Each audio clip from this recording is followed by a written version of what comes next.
everyone, and welcome to our deep dive, this time into the Achaemenid Empire. The Achaemenid Empire. We're going to be dissecting some excerpts from the Wikipedia page. Okay. And uncovering the fascinating story of this vast empire, its rise, its fall, and its enduring legacy. And I think we're going to find some really surprising facts. Oh, yeah. Unique governing styles and cultural impacts that still resonate today. Absolutely. So let's jump right in. Okay, let's do it. Our journey starts way back in the 7th century BC. Okay. We find a group of nomadic people, the Persians, settling in Persis, which is in modern-day southwestern Iran. Okay, so the name Persia itself, I mean, even the name has a fascinating origin story. It does. The name Persia actually comes from the Greek pronunciation of Parsa, which is what these people call themselves. And their territory, which, is constantly shifting, was called Parsua. Yep. So you can see the linguistic evolution there. It's amazing how these ancient names still echo through history. I know, it's really cool. But the Persians weren't the first empire builders in this region, were they? You're right, they weren't. There's some interesting debate about a group called the Medes. Another Iranian group. Some historians believe they might have had an empire before the Achaemenids. Okay. Although it might have been short-lived. They were instrumental in taking down the Assyrian Empire, which was a major power in the region at the time. So the stage was already set for, the rise of a new power? Yeah, you could say that. And then comes Cyrus the Great. Cyrus the Great, exactly. What made him such a pivotal figure? Well, Cyrus was a remarkable leader. Okay. He inherited the rule of Anshan, an Elamite city. Okay. From there, he led a revolt against the Medes in 553 BC. Wow. And emerged victorious, capturing their capital city, Ecbatana, just a few years later. That's a pretty quick rise to power. It is. Yeah. And he didn't stop there. Cyrus inherited not only the Median Empire's territories, but also their ongoing conflicts. Oh. He soon found himself facing off against powerful enemies like Lydia in the Neo-Babylonian Empire. Oh, wow. So I remember reading about King Croesus of Lydia. King Croesus, yeah. Wasn't he the one famous for his wealth? Yes, he was. Who consulted the oracle at Delphi? Yeah, that's him. The oracle at Delphi was like the Google of ancient Greece. Right. People from all over would come seeking her cryptic predictions about the future. Totally. In Croesus's case, the oracle supposedly told him that if he crossed the Halys River, a great empire would be destroyed. And Croesus, being, full of himself, thought he'd be the one doing the destroying. Exactly. But you know how those prophecies go? It was his own empire that ended up falling to Cyrus. The irony. So, classic case of misinterpreting the oracle. Classic. So after conquering Lydia, Cyrus set his sights on Babylon. What was so significant about that victory? Well, the conquest of Babylon in 539 BC was a defining moment for Cyrus. Okay. It wasn't just about military strength, though he certainly had that. Yeah. Cyrus was also incredibly strategic. He diverted the Euphrates River to gain entry into the city. Wow. That's thinking outside the box. It certainly is. Right. So it wasn't just military strategy and cunning that defined Cyrus. No. He was also known for his religious tolerance. Yes, absolutely. Cyrus was praised in the Hebrew Bible for freeing the Jews from Babylonian captivity and allowing them to return to Jerusalem and rebuild their temple. Right. This act of religious tolerance set a precedent for how the Achaemenid Empire would treat its diverse subjects. So he understood that a stable empire relied not just on military might, but also on respecting the beliefs and cultures of the people within it. Yeah. That's pretty forward-thinking for the time. It was. And this approach played a significant role in the empire's longevity and stability. So Cyrus truly laid the groundwork for what would become the largest empire the world had seen at that point. He did. But the story doesn't end with Cyrus. Right. His son Cambyses II continued the expansion, conquering Egypt in 525 BC. Now, Egypt was a major prize. Oh, absolutely. Egypt was a wealthy and influential civilization. Yeah. And its resources significantly boosted the empire's coffers. Plus, gaining control of Egypt gave them access to the Mediterranean, opening up all sorts of new trade routes and strategic possibilities. Exactly. It's fascinating to think how these ancient empires were constantly vying for control of such strategically important locations. It is. Cambyses also launched expeditions further into Africa, pushing the boundaries of the empire even further. But there seems to be some controversy surrounding Cambyses II. There is. Some sources paint him as a bit of a tyrant. Yeah, there are conflicting accounts about Cambyses II's rule and his death. Okay. Herodotus, for example, portrays him as a cruel and unstable ruler. Mm-hmm. However, it's crucial to remember that historical accounts can be biased, Right. especially when dealing with figures as powerful as Cambyses. Of course. Separating fact from fiction can be tricky. That's true. History is often told by the victors. Exactly. So where does the story go from here? Well, thus is where we encounter the tale of the false Bardia. Okay. A story full of intrigue and deception. I'm intrigued. Tell me more. According to Darius the Great, a man named Gomata, impersonating Cambyses' brother Bardia, Oh, wow. seized the throne after Cambyses' death. Okay. This created a lot of turmoil and uncertainty. So a case of mistaken identity, a power grab, Yeah. and a whole lot of intrigue. This is starting to sound like a historical thriller. It does, doesn't it? And it's amidst this turmoil that Darius the Great emerges, ready to take center stage. And that, I'm guessing, is where we'll pick up the story in part 2. You got it. All right. Join us next time as we delve into the reign of Darius the Great and explore how he shaped the Achaemenid Empire into the powerhouse it became. Can't wait. I know, it's going to be good. Welcome back. Last time we left off with the false Bardia causing chaos. Yeah, a lot of chaos. And Darius the Great, kind of stepping onto the scene. Right. You mentioned he had his work cut out for him. So, what were his biggest challenges in those early days? Well, imagine inheriting an empire in a state of unrest. Yeah. There were revolts to quell, Right. power struggles to navigate, and just the daunting task of uniting a vast and diverse population under his rule. Yeah, I can imagine. So Darius had to prove his legitimacy, establish order, Wow. and essentially rebuild the empire from the ground up. It sounds like a monumental undertaking. It was. So how did he go about tackling all of these challenges? Well, Darius was a brilliant strategist Okay. and administrator. He realized that to effectively rule such a vast territory, you needed a system that was both centralized and adaptable. Okay, I'm hooked. Tell me about this system. What was so special about it? He divided the empire into provinces called satrapies. Satrapies. Think of it like a company with regional branches. Okay. Each branch has its own manager who knows the local market, Right. but they still report back to the CEO Yeah. to ensure everything aligns with the company's overall strategy. That's a great analogy. So the satrap, like the governor of each province, Right. had a lot of autonomy, They did. but they were still accountable to Darius. Precisely. This allowed for both local expertise and central control. A brilliant balancing act. Yeah. It prevented any one province from becoming too powerful, Right. while also ensuring that the empire's interests were upheld throughout this vast territory. But even with a decentralized system like that, you still need efficient communication, right? Of course. Especially across an empire that stretches, over thousands of kilometers? You're absolutely right. And this is where Darius's famous postal system comes in. Okay. A true marvel of ancient engineering and organization. Wow.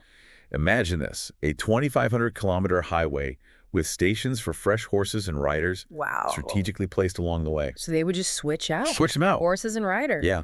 Wow. Messages could travel from Susa to Sardis in just 15 days. 15 days. That's incredible. I can barely get a package delivered across town in that time. I know, it's amazing. It really highlights how innovative the Achaemenids were. Even Herodotus, the Greek historian, was impressed. Really? Oh, yeah. He famously wrote, "Neither snow, nor rain, nor heat, nor gloom of night stays these courageous couriers from the swift completion of their appointed rounds." That's dedication. It makes our modern postal service look a little sluggish, doesn't it? A little. I'm curious, though. This postal system was clearly about more than just letters and messages, right? Of course. This efficient communication network was crucial for maintaining control, collecting taxes, and disseminating information throughout the empire. It was the backbone of their administrative power. Speaking of taxes, didn't Darius also revamp the tax system? He did. Okay. Darius standardized the tax system, Okay. tailoring it to each region's economic output. So different regions would pay different amounts. Exactly. This ensured a steady stream of revenue for the empire, Okay. which funded its infrastructure projects and military administration. So they needed that income to keep everything running. Oh, absolutely. It's really the foundation of any successful empire. Makes sense. You need a reliable source of income to keep everything running smoothly. You do. But it wasn't all about taxes and infrastructure.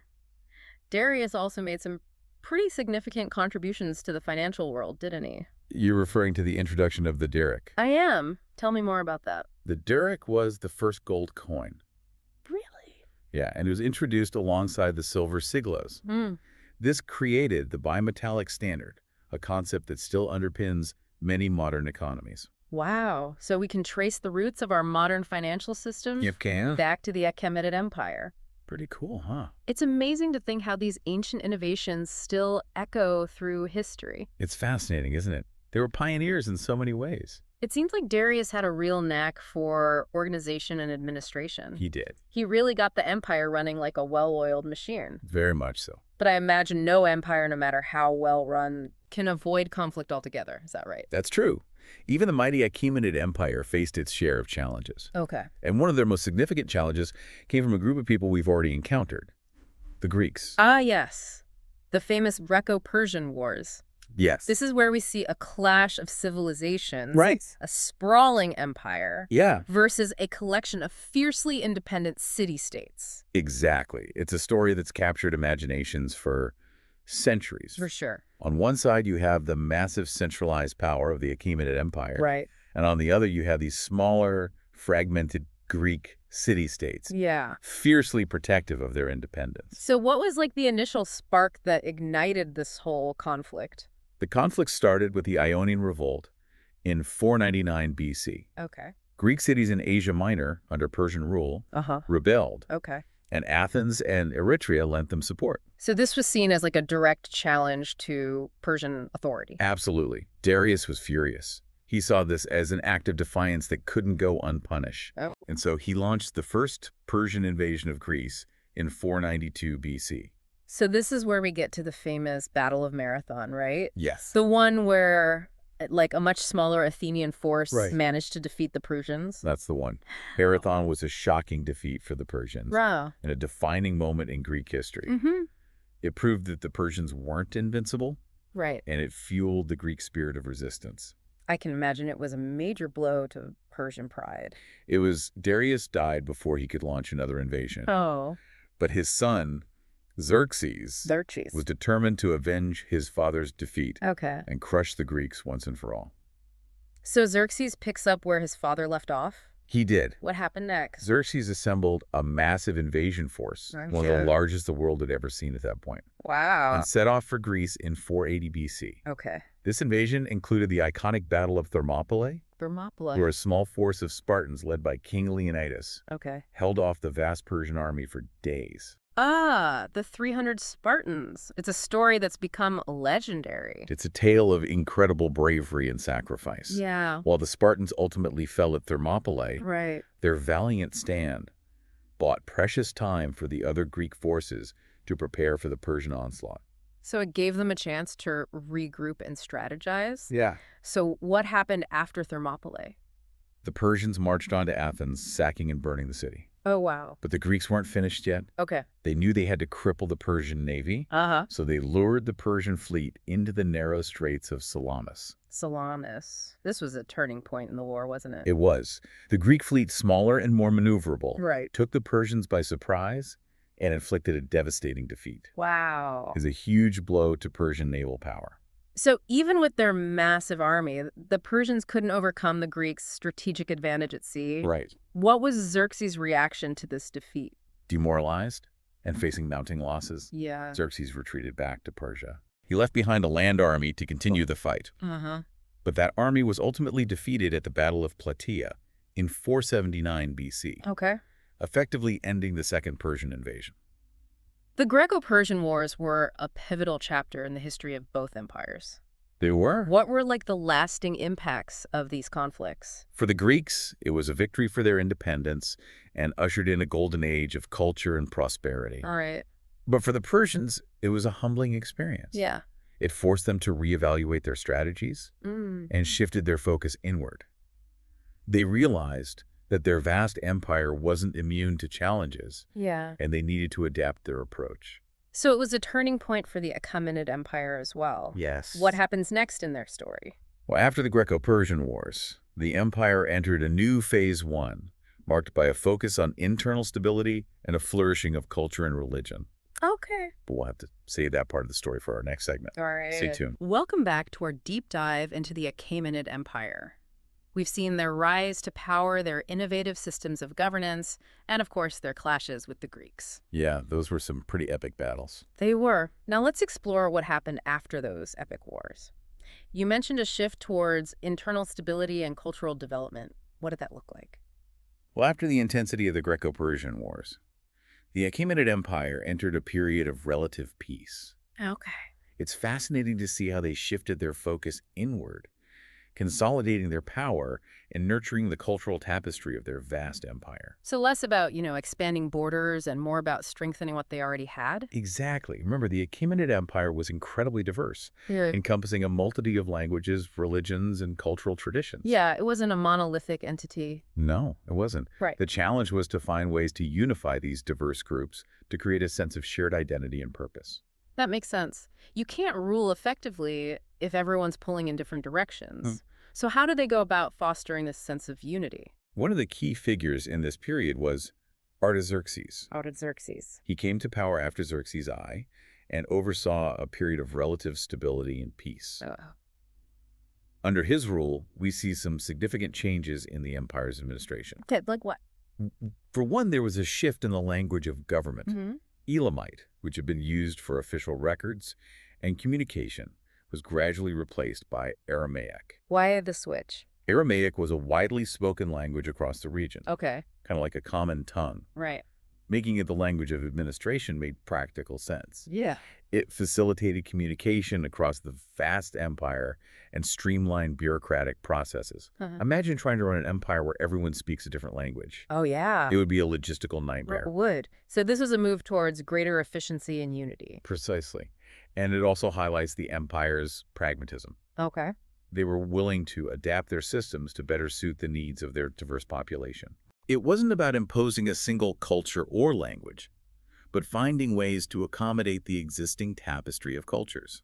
That's a pretty progressive approach for an ancient empire, wouldn't you say? It was. And it wasn't just about language. This period also saw the spread of Zoroastrianism, which became the dominant religion of the empire. Zoroastrianism, with its emphasis on good and evil free will, and the worship of a single god, Ahura Mazda. It's a fascinating religion with a rich history. How did it spread so widely within the empire? That's a great question. It doesn't seem like Zoroastrianism was actively enforced. Okay. There's no evidence of forced conversions or anything like that.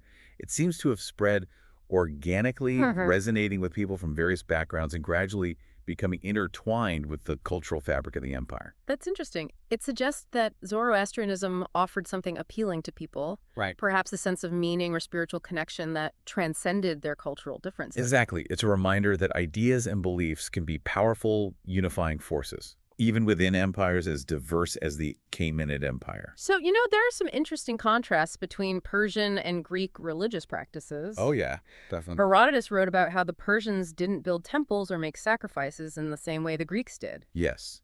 He observed that they worshipped in open-air spaces, often on mountaintops, and their rituals involved fire, water, and other elements of nature. It was quite different from the elaborate temples and statues that the Greeks were accustomed to.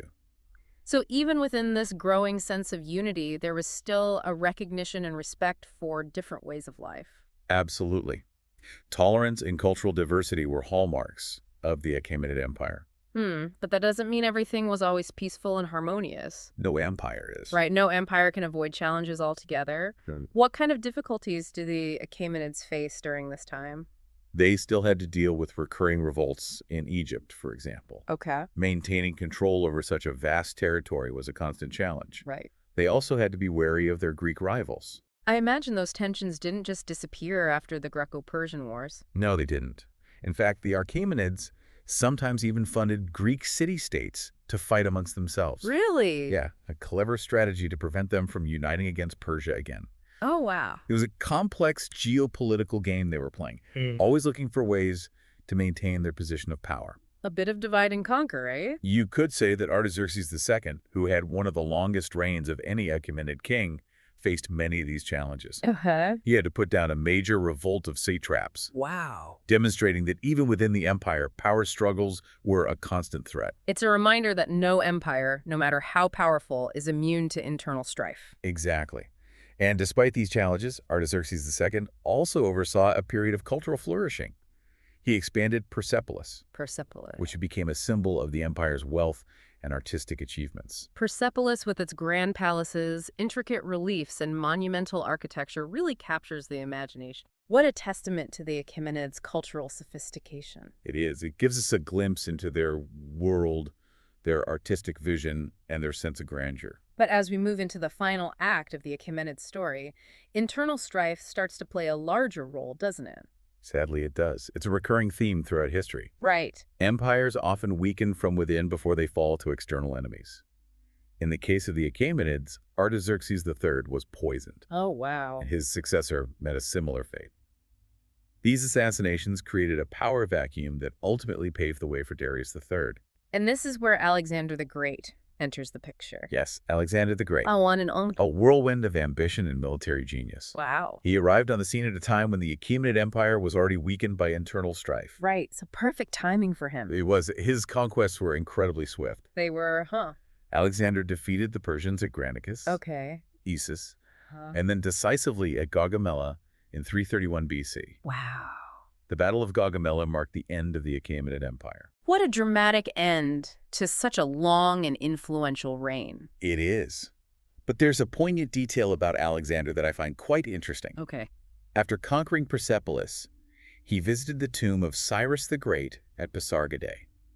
Even in victory, he showed respect for the founder of the empire he had just defeated. That's pretty amazing. It's a moment of reflection, a recognition of the greatness that came before him. It's a reminder that history is complex. Yes. And that even amidst conflict, there can be admiration and respect. So the Achaemenid Empire falls. It does. But its legacy lives on. What are some of the key takeaways you'd like our listeners to remember about this incredible empire? Well, the Achaemenids left behind a model of imperial administration that influenced countless empires that followed. Right. Their innovative systems of communication, governance, and their approach to cultural tolerance had a lasting impact on the course of history. So as we wrap up our deep dive, I have a question for you, dear listener. We've seen how the Achaemenids blended military power with administrative genius and cultural tolerance. Do you think these same ingredients are necessary for building and maintaining successful empires, or even organizations today? What lessons can we draw from their successes and failures? The Achaemenids remind us that even the most powerful empires are built on ideas. Their innovative systems of governance, their embrace of diversity, and their vision of an interconnected world laid the groundwork for many of the structures and concepts we still rely on today. And on that note, we'll leave you to ponder the enduring legacy of the Achaemenids. There's always more to discover, more to learn, and more to appreciate about this remarkable empire. Keep exploring, and we'll catch you on our next deep dive.